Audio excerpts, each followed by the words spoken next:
여러분, 이 세상에는 결코 멈추지 않고 계속되는 것들이 있습니다. 예를 들면 우리가 바다에 가서 볼 수 있는 파도는 절대로 멈추지 않고 쉼없이 밀려오는 것이죠. 태양도 한 번도 쉬지를 않고 떠오르는 일을 날마다 하고 있고요. 계절의 순환도 단 한 번의 멈춤 없이 계속해서 진행되고 있습니다.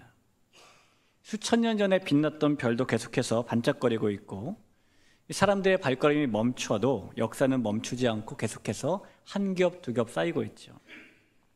이렇게 멈추지 않고 계속되는 것들은 우리 몸 안에서도 쉽게 찾을 수 있는데, 가장 대표적인 것이 우리 머릿속에 있는 뇌입니다. 우리의 뇌는 결코 멈추지 않고 계속해서 활동을 합니다. 특별히 우리가 어떤 일에 깊게 집중을 할 때에 이 뇌가 그 문제에 대한 답을 계속해서 찾아내는데, 심지어 우리가 쉬고 있을 때나 잠을 잘 때에도 우리의 뇌는 그 무의식 속에서 쉬지 않고 문제를 탐구해요. 마치 우리가 컴퓨터를 보면은 화면이 가만 정지해 있는 것 같지만 실제로는 그 컴퓨터가 여러 가지 작업을 하고 있는 것처럼, 우리의 뇌는 중요한 문제니 꼭 해결해야 되는 거야 라고 의식하면 계속해서 활동을 하고 멈추지 않는 것입니다. 그런 뇌뿐만 아니라 심장도 역시 우리가 자는 동안에도 박동을 계속하고 있고요, 호흡도 계속되고 있죠. 이처럼 우리 주변에는 결코 멈추지 않고 계속되는 것들이 많이 있습니다. 그런데 여러분, 그 중에 이 세상이 변해도 무궁한 세월이 흘러도 그 모든 것들보다 더 멈추지 않는 것이 하나 있어요. 그것은 바로 우리에게 베풀어 주시는 하나님의 은혜입니다. 세월이 흘러도, 우리의 마음이 하나님에게서 멀어질 때에도, 심지어 우리가 하나님을 가까이 하지 않고 죄의 길에 발을 내디딜 때에도 우리를 향한 하나님의 은혜는 단 한순간도 멈추지 않습니다. 하나님께서는 그런 우리를 향해 여전히 멈추지 않는 은혜를 주시는 분이시기 때문이에요. 우리가 지난주에 만나봤던 창세기 37장은 요셉이 형들의 미움과 증오 때문에 미디안 상인들에게 팔려갔고, 다시 그는 애굽에 있는 보디발의 집에 팔려갔다라는 이야기로 마무리가 됩니다. 창세기 37장 36절이에요. 그 미디안 사람들은 그를 애굽에서 바로의 신하 친위대장 보디발에게 팔았더라. 자, 그럼 여러분, 이제 이 말씀에 바로 이어지는 창세기 38장은 우리가 만나볼 이 말씀에는 어떤 이야기가 나와야 자연스러울까요? 당연히 이 팔려간 요셉이 애굽에서 어떻게 살았다, 보디발의 집에서 어떤 일을 겪었다, 이런 이야기가 나와야 자연스럽죠. 그러나 성경은 우리의 기대나 예상과는 달리 갑자기 다른 인물을 비춥니다. 그 인물이 바로 요셉의 형인 유다예요. 오늘 이 창세기 38장은 유다가 점점 더 깊은 죄악의 길에 들어서면서 자신의 욕망에 끌려 타락의 길로 빠져드는 과정을 우리에게 보여주는 말씀입니다. 그러나 한편으로는 그 어두움 속에서도 하나님께서는 유다를 버리지 않으시고 그를 통해 멈추지 않는 은혜의 역사를 이어가고 계시는 사실을 보여주는 말씀이에요. 존귀한 성도 여러분, 오늘 이 시간에 우리가 이 말씀을 통해 만날 것은 유다에게만이 아니라 우리 모두에게도 흘러오는 멈추지 않는 하나님의 은혜입니다. 오늘 이 예배가 우리 모두가 그 하나님의 은혜 앞에 다시 설 수 있는 시간이 될 수 있기를 주님의 이름으로 간절히 축복합니다. 이 유다라는 이름은 감사하다, 찬송하다라는 좋은 의미의 이름입니다. 보통은 부모가 그 자녀에게 그 이름대로 살기를 또는 그 이름대로 되기를 바라는 마음으로 이름을 지어주죠.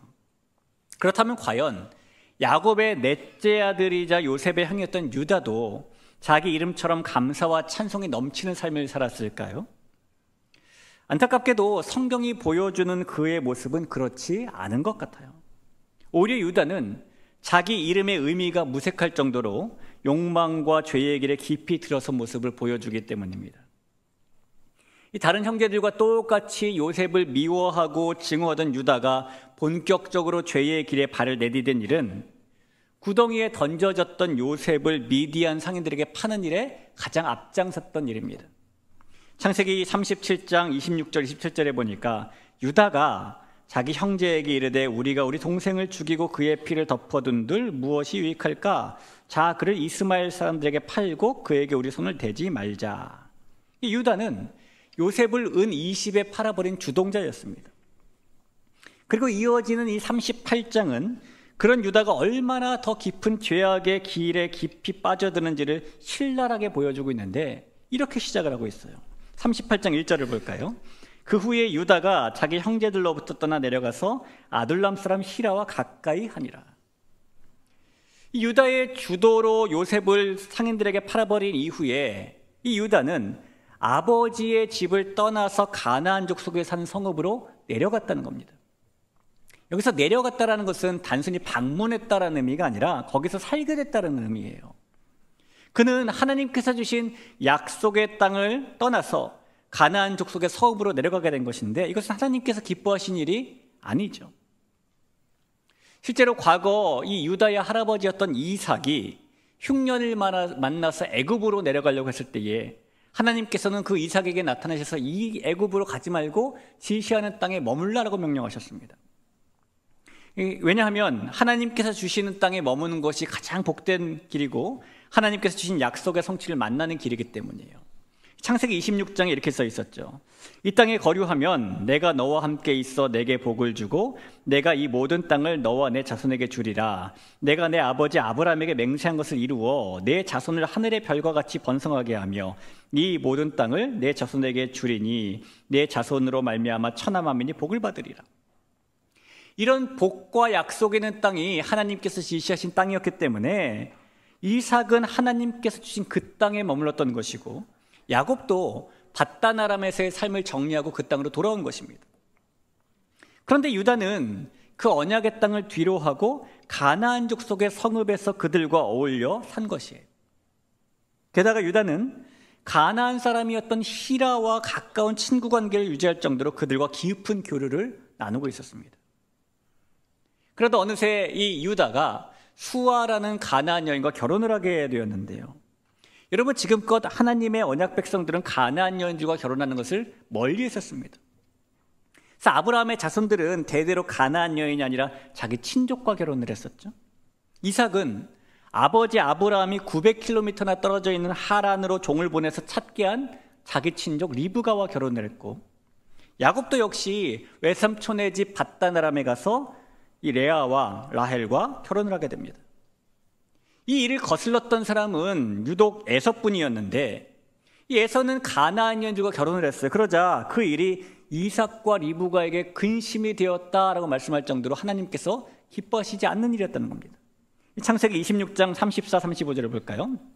에서가 40세의 헷족 속 부엘리의 딸 유딧과 헷족 속 엘론의 딸 바스맛을 아내로 맞이하였더니 그들이 이삭과 리브가의 마음에 근심이 되었더라.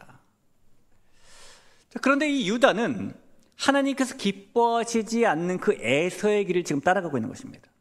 말씀을 기억하지도 않고 그 말씀을 중요하게 여기지도 않는 길, 죄악의 길을 지금 걷고 있는 것이죠. 그는 지금 하는 자신의 작은 선택이 얼마나 큰 무너짐을 초래할지 아직 모르고 있어요. 여러분, 죄의 길이라는 것은 언제나 이 정도는 별거 아니야 라는 가벼운 마음에서 시작되는 것입니다. 아담과 하와도 선악과 한 번 먹는 게 뭐 어때, 뭐 대단한가 라는 생각에 그 열매를 먹은 것이고요. 가인도 미운 동생에게 화 한 번 내는 것이 뭐 어때라는 생각에 분노를 발했던 것이고, 다윗도 한 번쯤은 괜찮겠지라며 밧세바를 향한 시선을 거두지 않았던 겁니다. 하지만 그런 작은 타협이 결국 그들의 인생을 무너뜨렸죠.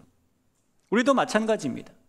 우리도 조금 더 가지려는 마음 때문에 욕심을 부리는 것, 남을 상하게 하는 것, 체면을 지키려고 사람들 앞에 진심을 숨기는 것, 겉으로는 아닌 척하지만 누군가를 심하게 미워하고 증오하는 것, 그런 작은 허용이 결국 우리의 마음을 무디게 만드는 것이고 우리가 죄의 길에 들어서는 일을 당연하게 여기게 만드는 거예요. 사랑하는 성도 여러분, 죄는 언제나 작은 선택에서 시작되지만 그 끝은 언제나 큰 무너짐으로 이어진다는 사실을 잊지 마시기를 바랍니다. 이 작은 죄를 가볍게 여기지 말고 하나님께서 기뻐하시지 않는 길에 서 있다면 그 길에서 물러설 수 있는 우리가 될 수 있기를 주님의 이름으로 부탁하며 축원합니다. 자, 그렇게 가나안 성읍에서 가나안 여인과 함께 살게 된 이 유다는 그 후에도 죄악된 자신의 발걸음을 멈추지 않습니다. 유다는 이 수아에게서 엘, 오난, 셀라라는 세 아들을 낳았는데요. 이 세월이 지나서 첫째 아들인 엘이 장성하자 유다는 아들을 위해 다말이라는 가나안 여인을 데려와서 아들과 결혼을 시켜요. 창세기 38장 6절을 보시죠. 유다가 장자 엘을 위하여 아내를 데려오니 그의 이름은 다말이더라. 그러니까 자신이 하나님께서 기뻐하시지 않는 가나안 여인과 결혼하는 것으로 모자라서 아들까지 하나님께서 기뻐하시지 않는 결혼을 지금 시키고 있는 것입니다. 그런데 유다의 첫째 아들인 엘은 아버지 유다보다 더 죄악된 삶을 사는 하나님께서 보시기에 악한 사람이었어요. 38장 7절입니다. 유다의 장자 엘이 여호와가 보시기에 악함으로 여호와께서 그를 죽이신지라. 여러분, 성경에서 여호와께서 보시기에 악하다라는 표현은 자주 나오는 표현이 아니에요. 지금까지 살펴봤던 창세기에도 딱 2번만 나왔었는데, 한 번은 노아 시대의 사람들을 향해서 이렇게 말씀하셨었죠. 창세기 6장 5절에 보니까 여호와께서 사람의 죄악이 세상에 가득함과 그의 마음으로 생각하는 모든 계획이 항상 악한 뿐임을 보셨다라고 말씀합니다. 그리고 또 한 번은 소돔 사람들을 향한 말씀에서 나왔습니다. 창세기 13장 13절에 보면 소돔 사람은 여호와 앞에 악하며 큰 죄인이었더라. 그리고 같은 표현이 3번째로 나오는 곳이 유다의 아들 엘에 대한 말씀이에요. 이런 것을 보면 우리는 이 엘이 구체적으로 어떤 악한 일을 저질렀는지는 짐작할 수 없지만 적어도 그가 어느 정도 악했었는지는 살펴볼 수 있게 되는 것이죠. 이 엘은 노아 시대의 사람들처럼, 소돔의 사람들처럼 악했던 거예요. 유다는 자신도 믿음의 길을 걷지 못하고 죄악의 길을 걷고 있으니 아들에게까지 신앙의 유산을 제대로 전수하지 못한 것이죠. 그래서 결국 하나님께서 마치 노아 시대의 사람들처럼, 그리고 소돔의 사람들처럼 이 엘을 심판하셨고, 유다의 집에는 장자가 후손을 남기지 못한 채 죽는 비극이 일어납니다. 여러분, 이런 큰 일이 일어나자 유다는 이제 죽은 첫째 아들을 대신해서 둘째 아들 오난을 며느리 다말과 결혼시키게 돼요. 이 고대 근동에서는 형이 자녀를 낳지 못한 채 죽으면 동생이 형의 아내와 결혼해서 자녀를 잇게 하는 관습이 있었습니다.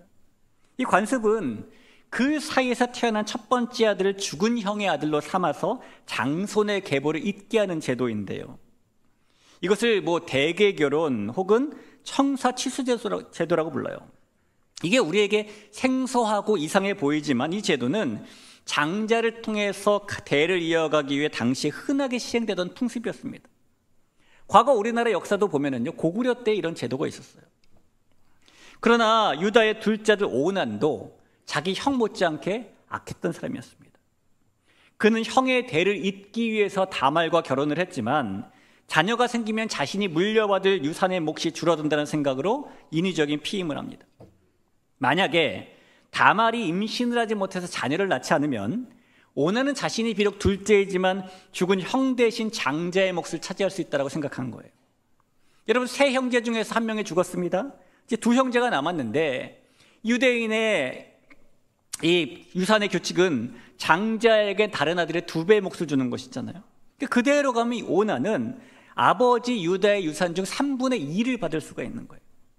하지만 만약에 다말을 통해서 아들이 태어나면 그 아이가 형을 대신해서 장자의 몫을 차지하게 되니 그렇게 되면 오난의 몫은 4분의 1로 줄어들게 됩니다.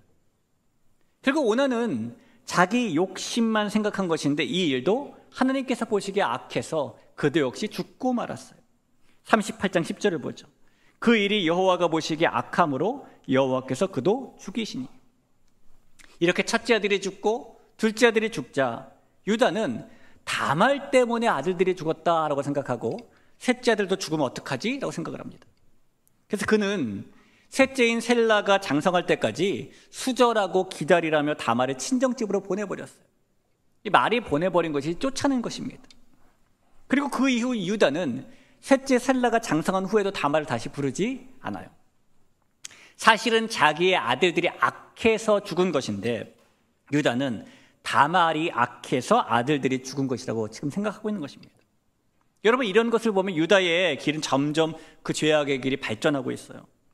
그는 요셉을 팔아버린 죄악의 길에서 믿음의 공동체를 떠나 가나안 성읍으로 내려가는 죄의 길로, 그리고 가나안 여인과 결혼해서 그들과 어울려 사는 죄의 길로, 그리고 이제는 애꿎은 다말을 죄인으로 몰아서 불의하게 되는 죄의 길로, 그렇게 그의 걸음은 점점 하나님과 멀어지고 있는 것입니다.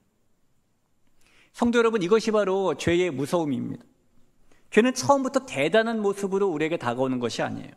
처음에는 아주 사소하고 당연하고 너무나 이해가 될 만한 이유로 포장되어서 우리에게 찾아오는 것이고 스며드는 것, 이것이 죄입니다. 하나님과의 거리를 조금씩 벌려놓는 작은 선택들, 이 정도는 괜찮겠지. 다들 이렇게 사는데 세상 사람들과 똑같이 살아도 문제없어. 이번에는 순종하지 않아도 괜찮겠지. 그 작은 생각 하나가 우리의 마음의 틈을 만드는 것이고 죄는 그 틈으로 들어와서 자리를 잡는 거예요. 그리고 그렇게 마음의 경계가 무너지고 나면 하나님과의 거리는 생각보다 빨리 멀어지게 되는 것입니다. 그래서 여러분, 우리는 내일이나 미래의 그 어느 날이 아니라 우리가 만약 죄의 길에 한 걸음을 내딛고 있다면 바로 지금 멈춰야 하는 것이죠. 죄의 길은 저절로 멈춰지는 것이 아닙니다. 그리고 우리가 지금 멈추지 않으면 우리는 반드시 더 깊은 죄의 길로 끌려가게 돼요. 그래서 성경은 항상 우리에게 깨어있으라고 말씀하는 것 아닐까요? 그러니 여러분, 죄의 길에 들어선 한 걸음이 어느새 두 걸음이 되어버린다는 사실을 기억하시고, 작은 죄의 길에 만약 우리가 서 있다면 지금 멈추고 돌아설 수 있기를 간절히 부탁을 드립니다. 그 죄의 길에 한 걸음이라도 더 나아가기 전에 하나님께 가까이 나아가는 우리 모두가 될 수 있기를 주의 이름으로 축원합니다. 자, 여러분, 이제 유다는 그 죄악의 길을 여기서 끝내지 않고 한 걸음 더 나아가는 것을 우리에게 보여줍니다. 그의 죄악의 길은 정점을 향해 치닫게 되는데 어느 날 유다가 양털을 깎는 시기가 되어서 딥나라는 마을에 가게 되었어요. 이 고대 사회에서 양털을 깎는다라는 그 시기는 단순히 노동을 하는 때가 아니라 수확과 풍요를 거두는 성대한 축제가 열리는 때입니다. 그때 자신을 죄인처럼 취급해서 결과적으로 쫓아내버린 시아버지 유다의 행보를 알게 된 이 다말이 과부의 옷을 벗고 너울로 얼굴을 다 가리고 그런 옷차림으로 변장한 한 후에 딥나로 가서 성문에 앉았죠. 그리고 잠시 후에 그런 다말을 만난 유다는 그녀를 알아보지 못하고 동침하기로 원합니다. 오늘 15절 16절에 그 말씀이 있는 거죠. 그가 얼굴을 가리었으므로 유다가 그를 보고 창녀로 여겨 길 곁으로 그에게 나아가 이르되 청하건대 나로 내게 들어가게 하라 하니 그의 며느리인 줄을 알지 못하였음이라. 여러분, 학자들은 여기서 언급하고 있는 창녀는 단순히 쾌락을 파는 여자가 아니라 가나안의 이방 신전에 있던 신전 창녀, 즉 여사제를 말한다라고 가르쳐요. 이 가나안 풍습을 보면은 이 수학의 때의 신전의 여사제와 동침하는 것은 일종의 문란한 종교적 행위였기 때문입니다. 그들은 특히 풍요를 주장한다라고 믿는 이방 우상에게 제사를 드린 후에 그 신전의 여사제와 동침을 했어요. 그러면 농사의 수확도 많아지고 목축의 수확도 많아진다라고 믿었던 것이죠. 근데 유다가 지금 다말에게 보인 모습을 보면은 유다는 그 가나안의 풍습에 지금 푹 젖어 있는 것입니다. 완전히 물들어 있는 것입니다. 그래서 그는 얼굴을 가리고 있는 다말을 가나안 신전의 여사제로 착각하고 풍성한 양털 수확을 기대하면서 그녀와 동침을 하려 하고 있는 것이죠. 믿음의 가정에 태어나서 하나님의 언약을 알고 있던 유다가 약속의 땅을 멀리하고 가나안 족속들 사이에 자리를 잡고 이방 여인과 결혼을 하고 다말을 죄인으로 몰아세우는 죄의 길을 걷다가 어느 날 가나안 족속의 그 종교와 이방 우상의 풍습에 푹 빠져버리고 그 우상 숭배에도 익숙해져 버릴 정도로 죄의 정도가 심각해진 것이죠. 하나님의 언약의 백성인 그의 마음이 이제는 우상 숭배를 거리낌 없이 하는 죄악의 길을 걷는 마음으로 변하게 됐다는 것입니다. 여러분, 죄의 길을 멈추지 않으면 결국 그 끝은 이렇게까지 가게 되어버리는 겁니다. 그런데 첩첩상중이라고 유다의 죄악의 길은 또 거기서 멈추지 않아요. 유다가 얼굴을 가린 자신을 못 알아본 채 신전 창녀로 여기고 동침하려고 하자 다말은 유다에게 그의 도장과 끈과 지팡이를 담보물로 받죠. 그리고 동침을 하고 이 일 때문에 다말은 임신을 하게 됩니다. 18절을 보죠. 유다가 이르되 무슨 담보물을 내게 주랴. 그가 이르되 당신의 도장과 그 끈과 당신의 손에 있는 지팡이로 하라. 유다가 그것들을 그에게 주고 그에게로 들어갔더니 그가 유다로 말미암아 임신하였더라. 이 일이 유다에게는 죄로 여겨지지 않을 정도로 아무렇지도 않게 받아들여졌어요. 자, 그런데 그로부터 3달쯤 지났을 때 유다는 어느 날 수절하라고 보낸 며느리 다말이 임신했다는 소문을 듣게 됩니다. 유다는 당연히 분노했겠죠. 그리고 이렇게 말합니다. 당장 끌어내서 불태워버리라. 24절입니다. 석 달 후에 어떤 사람이 유다에게 일러 말하되 내 며느리 다말이 행음하였고 그 행음함으로 말미암아 임신하였느니라. 유다가 이르되 그를 끌어내어 불사르라. 그를 끌어내어 불사르라. 이 단어, 그가 말하고 있는 이 그의 말만 봐도 얼마나 죄가 무서운 결과를 낳는지를 우리는 볼 수 있어요. 자신은 더 깊은 죄에 빠져 있으면서도 남의 죄에는 분노하는 이런 모순, 자기의 죄는 보지 못하고 타인의 죄에는 돌을 던지는 이런 위선, 유다는 이미 죄에 무뎌져 버린 겁니다. 더 놀라운 것은요, 사람을 불사려서 죽이는 형벌은 하나님께서 가증하게 여기시는 이방의 풍습이었다는 거예요. 레위기 18장 21절 보죠. 너는 결단코 자녀를 몰렉에게 주어 불로 통과하게 하므로 내 하나님의 이름을 욕되게 하지 말라. 나는 여호와이니라. 이 몰렉에게 주어 불로 통과하게 한다는 것이 이방인들, 가나안 족속들이 하던 인신제사를 말해요. 짐승이 아니라 사람을 불에 태워서 자기들의 우상에게 바쳤다는 것입니다. 하나님은 그래서 그것을 가증히 여기셨죠. 그런데 유다는 하나님께서 가증하게 여기시는 그 일을 지금 따라하려고 하는 것입니다. 끌어내서 불사르라라고 말하니까요. 하나님의 언약 백성이 어쩌다가 이 정도까지 되어버렸을까라는 말이 나올 정도로 그는 지금 이방의 죄악에 빠지고 이제는 죄를 죄로 여기지 않고 당연한 일로 여기는 자리까지 내려가 버린 것이죠. 그의 죄악의 길은 이렇게 계속해서 점점 더 깊어져만 갑니다. 여러분, 한 번 더 말씀드리지만 죄는 이렇게 무서운 겁니다. 한 걸음 정도는 더 가도 괜찮겠지 싶지만 그 걸음은 언제나 우리를 더 깊은 곳으로 끌고 갑니다. 히브리서는 우리에게 이렇게 말씀하죠. 12장 4절에 보니까 너희가 죄와 싸우되 아직 피 흘리기까지는 대항하지 아니하였다. 무슨 말입니까? 죄와 싸울 때는 피 흘릴 때까지 대항해야 된다는 얘기예요. 죄는 싸워야 하는 대상이지 타협할 대상이 아닌 것이고, 죄는 미워해야 될 것이지 합리화할 수 있는 것이 아닌 것입니다.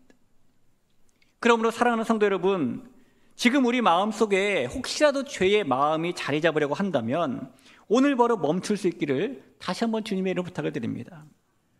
자, 이제 오늘 이 이야기에 우리가 결말을 좀 살펴봐야 돼요. 오늘 이 말씀은 어떤 결말로 마무리가 될까요? 이 로마서에 보니까 죄가 더한 곳에는 은혜가 더 넘쳤다라는 말씀이 있는데, 이 과연 이렇게 심각한 죄의 정점을 향해 치닫고 있는 유다에게도 은혜가 넘쳤을까요? 정답부터 말씀드리면 그렇습니다. 하나님께서는 그런 유다에게도 멈추지 않는 은혜를 베풀어 주셨어요. 이 사람들이 다말을 불사르려고 끌어내자 그녀는 유다에게 받았던 담보물을 꺼내 보입니다. 도장과 끈과 지팡이를 보였죠. 그러자 그것을 본 유다는 깜짝 놀랄 수밖에 없었을 거예요. 그것은 분명히 자기가 맡긴 담보물이기 때문이겠죠. 그리고 그때 비로소 하나님께서 그에게 은혜를 베풀어 주시는데, 이 유다가 비로소 자신이 지금 죄의 길에 서 있다는 것을 깨닫게 해주신 겁니다. 26절을 보겠습니다. 유다가 그것들을 알아보고 이르되 그는 나보다 옳도다. 내가 그를 내 아들 셀라에게 주지 아니하였음이로다 하고 다시는 그를 가까이 하지 아니했더라. 그는 나보다 옳도다. 유다가 이제서야 자신이 죄의 길 한가운데 서 있었다는 사실을 인정하게 된 것이죠. 그동안 그는 자신의 죄악 중에 있다고 생각하지 않았어요. 요셉을 팔아버린 일도, 가나안 족속에게 내려간 일도, 이방 여인과 결혼한 일도, 다말을 죄인으로 몰아 쫓아내버린 일도, 그리고 이방 우상 풍습에 푹 빠져서 그 우상을 따르던 일도, 그는 자기가 얼마나 심각한 죄의 길을 걷고 있는지 알지 못했습니다. 그러나 하나님께서 이 다말과의 일을 통해서 유다 자신이 얼마나 깊은 죄 속에 빠지는지를 보게 해 주신 것이죠. 이것이 바로 멈추지 않고 유다에게 흐른 은혜인 것입니다. 훗날 창세기 뒷부분에 보면은 유다는 애굽에 갔다가 인질로 잡힌 베냐민 대신에 자신이 인질이 되겠다고 자처하게 돼요. 과거에 형제를 팔아봤던 모습과는 대조되는 모습이 보여지는 것이죠. 그건 달라진 모습을 보이게 됩니다. 유다는 그래서 이 다말과의 사건을 시점으로 그의 삶이 전환되었다라고 짐작이 되는데, 그런 변화는 스스로의 결심 때문이 아니라 그가 죄악의 길에 깊은 발걸음을 멈추지 않았음에도, 그럼에도 불구하고 하나님께서 그에게 멈추지 않고 부어주신 은혜 때문이었답니다. 여러분, 더 놀라운 거는요, 하나님의 은혜도 여기서 끝나지 않고 더 넘치게 됐다는 거예요. 하나님께서 이 사건을 통해서 유다 가문에 끊어질 뻔한 하나님의 약속이 다시 이어지게 하시는데, 이 유다를 통해 임신하게 된 다말이 쌍둥이를 낳았습니다. 근데 그 중에 한 아이가 베레스예요. 이 베레스는 훗날 다윗의 조상이 됩니다. 룻기 4장 18절 이하를 볼까요? 베레스의 계보는 이러하니라. 이 베레스가 오늘 다말이 낳은 베레스죠. 베레스는 헤스론을 낳고 헤스론은 람을 낳았고, 계속해서 가다 보면은 마지막에 보아스는 오벳을 낳았고 오벳은 이새를 낳고 이새는 다윗을 낳았더라 라고 말합니다. 뿐만 아니라 이 베레스는 더 훗날에 더 나아가 예수님의 족보에도 오르게 됩니다. 마태복음 1장 1절부터 한번 볼까요? 아브라함과 다윗의 자손 예수 그리스도의 계보라. 아브라함이 이삭을 낳고 이삭은 야곱을 낳고 야곱은 유다와 그의 형제들을 낳고 유다는 다말에게서 베레스와 세라를 낳고 베레스는 헤스론을 낳고 헤스론은 람을 낳고. 여러분, 우리는 어떻게 이 비난받아야 마땅한 유다와 다말 같은 사람으로부터 다윗과 예수님으로 이어질 수 있나? 라고 물을 수 있지만, 바로 그런 물음 속에 하나님의 은혜의 깊이와 넓이가 드러나는 거예요. 하나님께서는 죄악의 길 한복판에 있던 유다에게 그럼에도 불구하고 구속의 역사를 끊지 않고 이어가시는 멈추지 않는 그런 은혜를 베풀어 주셨기 때문입니다. 하나님의 은혜는 우리의 이해를 넘어서는 그렇게 멈추지 않는 은혜인 겁니다. 성도 여러분, 하나님께서는 그 유다에게 보여주신 은혜의 모습을 우리에게도 동일하게 보여주십니다. 우리의 모습에 상관없이 역시 우리에게도 은혜 베푸시기를 멈추지 않으시는 거예요. 우리는 종종 우리의 잘못과 죄로 인해서 이젠 어쩔 수 없구나라고 자책하지만, 그러나 그 순간에도 이 유다가 무너졌을 때조차 은혜 베푸시기를 멈추지 않으셨던 그 하나님께서 여전히 우리를 위한 은혜의 길을 시작하고 계시는 것이죠. 하나님께서는 우리의 실패로 인해서, 우리의 죄로 인해서 끊어진 듯한 그 은혜의 줄을 멈추지 않고 이어가신다는 겁니다. 사랑하는 성도 여러분, 우리의 그 어떤 것도 하나님의 은혜의 역사를 멈출 수 없어요. 그 은혜가 지금도 끊이지 않고 멈추지 않고 저와 여러분에게 여전히 흐르고 있음을 믿으시기를 주의 이름으로 간절히 축원합니다. 우리가 이 교회에서 조금만 걸어가면 만날 수 있는 한강은요, 과거 역사 속에서 얼어붙었던 적이 심하게 있었습니다. 특히 조선시대 때의 겨울에는 한강이 자주 얼었는데, 세종실록 같은 기록을 보면은 그 한강 얼음 위로 사람들이 지나갔다라는 기록이 있을 정도입니다. 그런데 이렇게 사람이 건너고 짐승이 건널 정도로 얼어붙었지만, 그렇다고 한강의 흐름이 멈춘 것은 아니었어요. 그 한강은 얼어붙은 얼음 밑에서 여전히 멈추지 않고 계속 흐르고 있었던 것이죠. 때로는 이 강이 가뭄 때문에 수위가 극도로 낮아진 적도 있었습니다. 1960년대와 70년대 가뭄 때에 한강의 일부 구간, 특히 잠실과 이 여의도 근처는 물이 거의 줄어들어서 강바닥에 보인 적도 있었어요. 하지만 그렇다고 해서 그 강이 완전히 말라버린 것은 아니었습니다. 겉으로 보기에는 말라 보인 것처럼 보였지만 한강의 흐름은 단 한 번도 멈추거나 끊어진 적이 없었던 거예요. 그렇게 저 강은 때로는 얼고 때로는 마르고 때로는 넘치는 극단적인 상황 속에서도 멈춘 적이 없었다는 겁니다. 성도 여러분, 하나님의 은혜도 그래요. 한강의 물줄기가 단 한 번도 끊어진 적이 없듯이 하나님의 은혜도 단 한 번도 우리를 떠난 적이 없습니다. 그 은혜의 강은 우리의 눈에 보이지 않아도 멈추지 않고 있고, 우리의 마음이 얼어붙었을 때에도 그 아래서 생명의 흐름을 이어가고 있습니다. 오늘 만나본 유다의 인생에서 그것이 보여지잖아요. 그의 죄가 깊어졌지만 하나님의 은혜는 더 깊어졌고, 그 은혜는 그를 회복시켜서 다윗과 예수님의 계보로 이끄시지 않습니까? 그처럼 하나님의 은혜는 우리의 실패나 연약함에도 불구하고 멈추지 않는 겁니다. 우리가 믿음에서 흔들리고 삶이 메말라 있는 것처럼 느낄 때에도, 우리가 삶 속에서 죄와 절망으로 인해 모든 것이 끝난 것처럼 여길 때에도 하나님의 은혜의 강은 여전히 우리 안에 흐르고 있습니다. 사랑하는 대길교회의 성도 여러분, 그 은혜가 오늘도 그리고 내일도 여전히 우리의 인생 속에 멈추지 않고 흐름을 믿으시기를 바랍니다. 그리고 그 은혜의 강물 속으로 다시 발을 들이고 하나님께서 멈추지 않는 은혜로 오늘도 우리를 새롭게 하시고 무너진 자리에서 다시 일으켜 세우시는 분이라는 사실을 믿고 결단하며 나아갈 때에 우리는 오늘 유다가 만난 것보다 더 큰 은혜를 만나는 삶의 주인공이 될 줄로 믿습니다.